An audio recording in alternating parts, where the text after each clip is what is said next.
कुछ संकट में थे, उनकी सरकार में आपसी खींचतान बहुत ज़्यादा थी और सर्वविदित है कि सचिन पायलट जी अपने समर्थक विधायकों को लेकर के होटलों में बैठे रहे और उसकी तुलना में दूसरी तरफ गहलोत साहब भी अपने समर्थक विधायकों को लेकर के होटलों में बैठे कैंप करते रहे।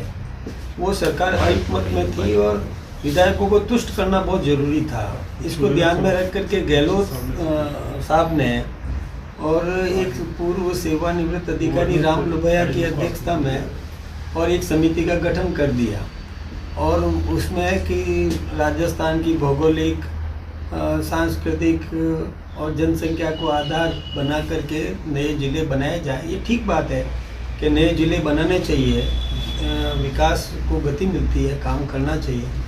लेकिन राम लोभैया जी को खुद को ही नहीं पता था कि इतने ज़िले घोषित कर दिए। जो राम लोभैया ने जो रिपोर्ट दी, वो रिपोर्ट तो इन्होंने एक तरफ रख दी, लेकिन चूंकि अपने जो निर्दलीय विधायक जो उनका साथ दे रहे थे, जिनके आधार पर कांग्रेस की तत्कालीन सरकार टिकी हुई थी, उन विधायकों को संतुष्ट करने के लिए उन्होंने आनंद फानंद में ज़िले बना दिए।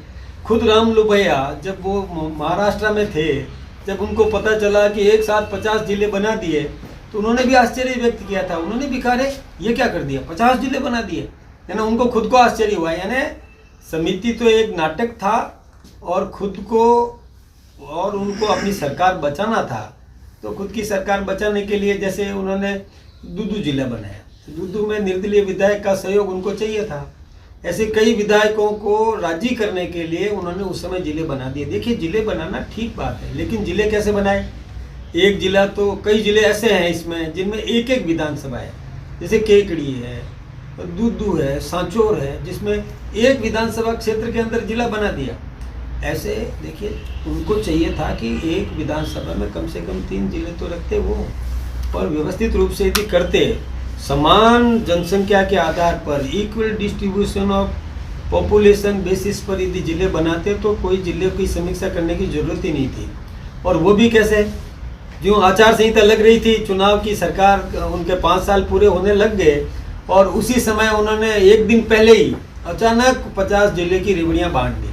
मैं सोचता हूँ ऐसा उनको नहीं करना चाहिए था। ऐतिहासिक काम किया है। देखिए, अभी 1 लाख से अधिक तो नौकरियाँ उन्होंने और घोषणा कर दी। घोषणा क्या, टाइम बाउंड कैलेंडर जारी कर दिया। कई नौकरियाँ दे भी दी, कई नौकरी लग भी गए। देखिए, जो पेपर लीक पहले गहलोत साहब के सरकार में थे ना, वो पेपर लीक के अपराधियों को गिरफ्तार किया, SIT का गठन किया, अभी भी जाँच चल रही है। 190 लोग तो गिरफ्तार हो चुके हैं। ये गहलोत साहब ने जो नाटक किया ना, तो हमारी भजनलाल सरकार ने बहुत काम किया। यही नहीं, देखिए, किसान सम्मान निधि में केंद्र सरकार 6,000 रुपये देती है, इन्होंने 2,000 रुपये अपनी तरफ से जोड़ करके दिया। मिनिमम सपोर्ट प्राइस बढ़ाया। यही नहीं, हमने डीजल के और पेट्रोल की और गैस के सिलेंडर के भाव कम किए। मैंने डीजल के भाव कम किए, पेट्रोल के भाव कम किए, गैस के सिलेंडर सस्ते किए, और इसके अलावा कितना विकास किया, सड़कों का विकास किया। बिजली की व्यवस्था गहलोत साहब ने जो पहले करी थी ना, गहलोत साहब ने क्या किया, जिस समय बिजली का संकट राजस्थान में रहता है उस समय बिजली लौटाने की और उन्होंने एग्रीमेंट कर दिया था। लेकिन भजनलाल जी की सरकार ने बिजली वो लौटाई भी, और लेकिन जनता को बिजली में कमी नहीं आने दी। यही नहीं, अभी वो सौर ऊर्जा का जो कर रहे हैं, वो प्रत्येक घर में वो सोलर पैनल्स लगाएंगे, जिससे हम बिजली उत्पादन हमारा बढ़ेगा। यही नहीं, हमने राइजिंग राजस्थान किया। अभी कितने उद्यमी ये राजस्थान में आए, यहाँ उद्योग लगाने के लिए तैयार हुए, वो सब यहाँ राजस्थान में आकर के उद्योग लगाएंगे तो संपन्नता राजस्थान में बढ़ेगी। ये सब काम राजस्थान की हमारी भारतीय जनता पार्टी सरकार ने की। गहलोत साहब की सरकार के समय में जो एग्रीमेंट हुए ना, उनका इसलिए धरातल पर नहीं आया कि वो सरकार अस्थिर थी, टिकी ही नहीं थी। वो कब चली जाए कोई पता ही नहीं। आपस में एक दूसरे के खिलाफ में और खेमेबंदी करके लड़ते रहे, 5 साल तक होटलों में बंद रहे, तो वो उस पर कौन जनता विश्वास करेगी।